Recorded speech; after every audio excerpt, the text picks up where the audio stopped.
अस्सलाम वालेकुम dear students, आज हम 10th क्लास का मैथ स्टार्ट कर रहे हैं। तो 10th क्लास के मैथ में आपके पास सबसे पहले आपको पता होना चाहिए कि इसमें हमारे पास कितने चैप्टर हैं। तो इसमें हमारे पास टोटल जो है वो 13 चैप्टर्स हैं।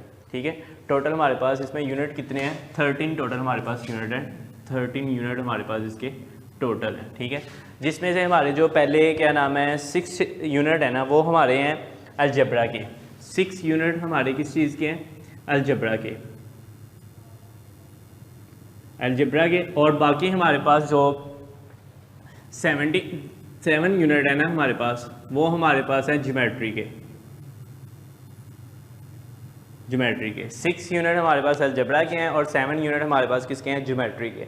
तो आज हम फर्स्ट यूनिट से स्टार्ट करेंगे, इंट्रोडक्शन के बारे में हम पढ़ेंगे और उसके बाद हम देखेंगे कि फ़र्स्ट यूनिट में हम किस तरह क्वेश्चन सॉल्व आउट करके हैं, क्यों प्रोसीजर हैं। तो अगर आपको मज़ीद वीडियोस इसमें हमारे चैनल पे चाहिए तो आपको चैनल सब्सक्राइब करना पड़ेगा, जिसके ज़रिए आपके पास मज़ीद 10th क्लास के जो लेक्चर हैं सीक्वेंस वाइज वो आपको मिलते जाएंगे।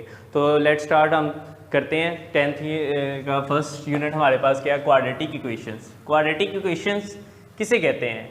ऐसी इक्वेशंस, कोई भी इक्वेशन जिसमें रेज टू पावर 2 हो, अननोन वेरिएबल्स की रेज टू पावर 2 हो, स्केयर हो, उसे हम क्वाड्रेटिक इक्वेशंस कहते हैं। और मोर देन यानी कि 2 से हायर नहीं होनी चाहिए, उसकी अननोन वेरिएबल की पावर जो है वो मोर देन 2 नहीं होनी चाहिए या 2 से हायर नहीं होनी चाहिए। तो ऐसी इक्वेशन को हम क्वाड्रेटिक इक्वेशंस कहते हैं। लेट के हमारे पास इक्वेशन है 2x square plus x plus 3 is equal to 0। तो इसमें अगर आप देखें अननोन वेरिएबल हमारे पास x है, अननोन वेरिएबल हमारे पास x है, तो इसमें जो उसकी पावर है वो मैक्सिमम पावर 2 है। तो ऐसी इक्वेशन जिसमें अननोन वेरिएबल्स की पावर जो है वो मैक्सिमम 2 हो या स्केयर हो, तो उसे हम क्या कहते हैं? क्वाड्रेटिक इक्वेशंस बोलते हैं। क्या बोलते हैं उसे? हम क्वाड्रेटिक इक्वेशन। अब क्वाड्रेटिक इक्वेशंस के हमारे पास जो जनरल उसकी स्टैंडर्ड फॉर्म है वो क्या है, हम पढ़ेंगे अब। Standard form of quadratic equation. Quadratic equation की स्टैंडर्ड फॉर्म। अब क्वाड्रेटिक इक्वेशन की स्टैंडर्ड फॉर्म हमारे पास होती है ax square plus bx plus c equal to 0। ये किसी भी इक्वेशंस की क्वाड्रेटिक इक्वेशन की स्टैंडर्ड फॉर्म है, ax square plus bx plus c।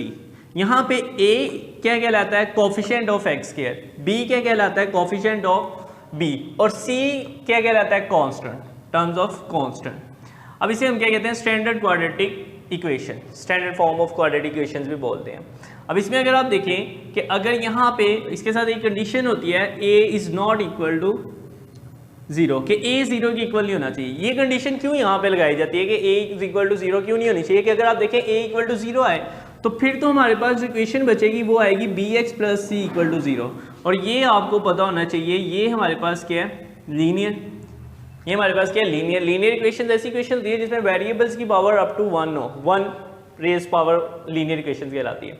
अब इसके साथ साथ अगर हमारे पास यहाँ पे स्टैंडर्ड क्वाड्रेटिक इक्वेशन में या क्वाड्रेटिक इक्वेशन में b इज इक्वल टू 0 है, एक कंडीशन ये भी है कि when b is equal to 0, तो हमारे पास अब जो इक्वेशन बनेगी वो क्या कहलाती है? अगर b 0 तो ये bx इज इक्वल टू 0 हो जाएगा, तो हमारे पास टर्म जो आएगी ax square plus c is equal to 0। ax square plus c is 0। इसे हम क्या बोलते हैं? इसे हम बोलते हैं प्योर क्वाड्रेटिक। इसे हम बोलते हैं pure quadratic equation, standard form और pure quadratic equation when b is equal to 0 या bx टर्म जो हमारे पास 0 हो जाती है तो प्योर क्वाड्रेटिक इक्वेशन कहलाती है। अब क्वाड्रेटिक इक्वेशन को सोल्व करने के method for solving quadratic equation, QE से रिप्रेजेंट कर रहा हूं मैं क्वाड्रेटिक इक्वेशन से शॉर्ट टर्म्स में। अब क्वाड्रेटिक इक्वेशन को सॉल्व करने के हमारे पास 3 मेथड्स होते हैं। सबसे पहले हमारे पास मेथड जो होता है वो कहलाता है फैक्टराइजेशन। ठीक है, सेकंड मेथड हमारे पास क्या कहलाता है? Completing square.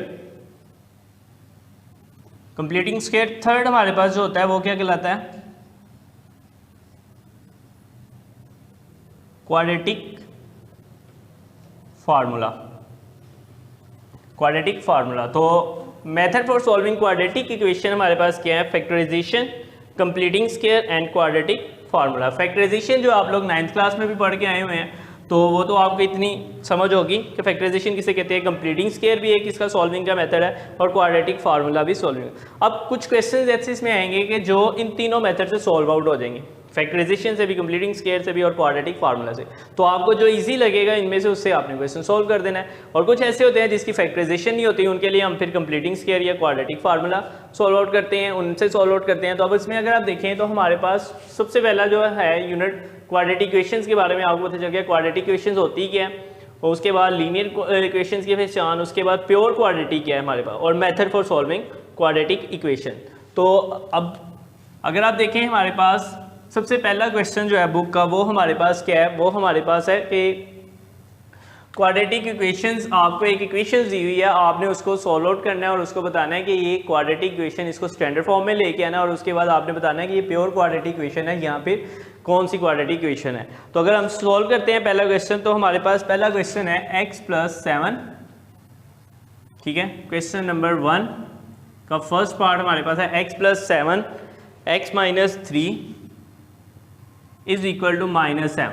इसमें उसने हमसे पूछा हुआ है कि आपने किस तरह इसको सॉल्व आउट करना है, इसको क्वाड्रेटिक स्टैंडर्ड फॉर्म में लेके आना, और अगर प्योर क्वाड्रेटिक है तो आपने बता देना कि प्योर क्वाड्रेटिक है ही नहीं। तो सबसे पहले तो मल्टीप्लिकेशन हो रही है, मल्टीप्लाई हम करेंगे, तो x × x, x² - 3x + 7x - 21 = -7। Pure quadratic form में आपको पता है कि राइट साइड पे आपके पास क्या नाम है, 0 आता है, तो उसके लिए हम x², देन ये हमारे पास आ गया +4x - 21 + 7 = 0। तो x² + 4x, 21 में से अगर आप देखिए तो हमारे पास 21 माइनस क्या है +7, तो ये हमारे पास क्या बचता है -14। अगर आप देखें ये किस फॉर्म में है, ये हमारे पास स्टैंडर्ड फॉर्म है, ये हमारे पास क्या है, स्टैंडर्ड फॉर्म। तो ये आपका क्वेश्चन नंबर 1 का फर्स्ट पार्ट भी हो गया।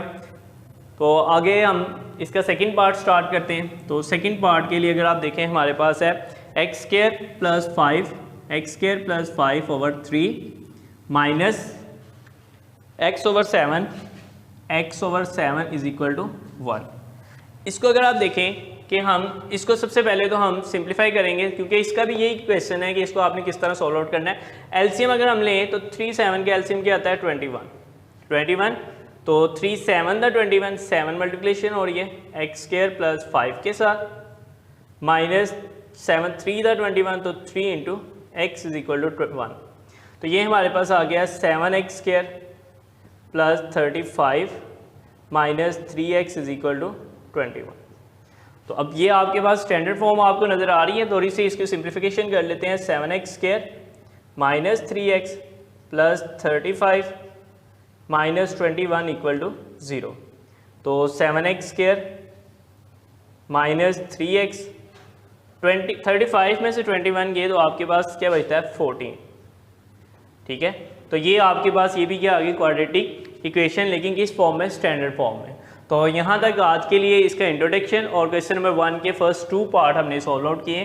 तो आपको अगर इसमें से कोई चीज़ प्रॉब्लम है, कोई भी समझ नहीं आई, तो आप अगेन कमेंट करके पूछ सकते हैं, फीडबैक करके पूछ सकते हैं। और इसके साथ साथ आप देखें कि ये सारे क्वेश्चन मैंने अगर सॉल्व आउट करवा दिए तो इसका मतलब नहीं आपको आगे मैथ में, आपको बताया कि मैथ में बाय हैंड प्रैक्टिस आप जितनी करेंगे उतनी कम है। तो आपने इनको कंसेप्ट लेने हैं, इनको सॉल्व करना है, एक दफ़ा वीडियो से देख के और एक दफ़ा खुद से भी अपने कोशिश करनी है, खुद से भी अपने नोट्स बनाएं और अपना मटेरियल तैयार करें, उस पर अपने हाथ से प्रैक्टिस करें। जितनी आप प्रैक्टिस करेंगे मैथ में उतनी आपके लिए कम है और उतना ही आपको अच्छा मैथ आएगा।